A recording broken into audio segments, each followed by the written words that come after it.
Hello बच्चों, चलिए प्रश्न पढ़ते हैं। आर्थोबोरिक अम्ल एक रिक्त स्थान क्षारकीय अम्ल है।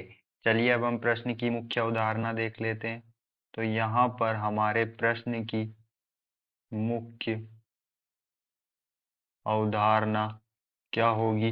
जो हमारा ऑर्थोबोरिक अम्ल होता है, ऑर्थोबोरिक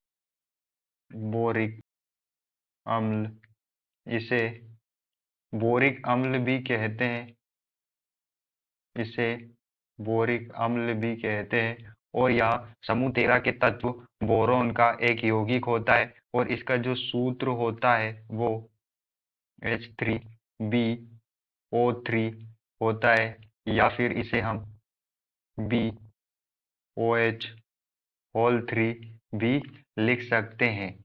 चलिए अब हम इसकी क्षारकता का पता लगाते हैं। तो हम किसी भी यौगिक की क्षारकता का पता उसकी जल से अभिक्रिया करके लगा सकते हैं। तो यहाँ पर हमारा ऑर्थोबोरिक अम्ल, जिसे बोरिक अम्ल भी कहते हैं, H3BO3 की अभिक्रिया जब हम जल से वाटर से कराते हैं और जो जल का जो अणु होता है वो H प्लस और OH माइनस में टूटता है, विभाजित होता है।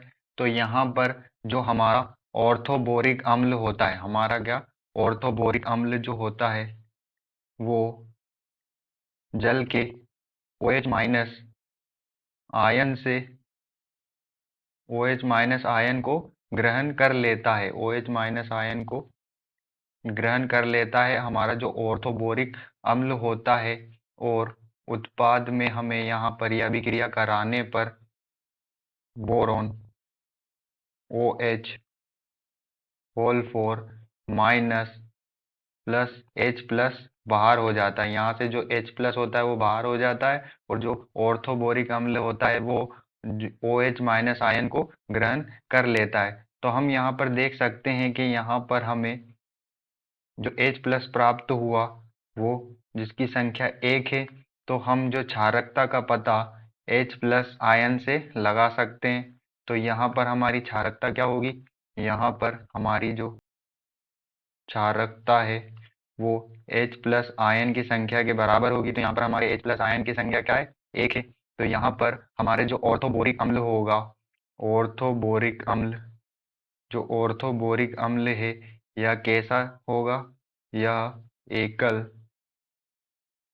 क्षारकीय अम्ल होगा और यह एक दुर्बल अम्ल है। तो हम यहाँ पर हमारे प्रश्न में पूछा था ऑर्थोबोरिक अम्ल एक एकल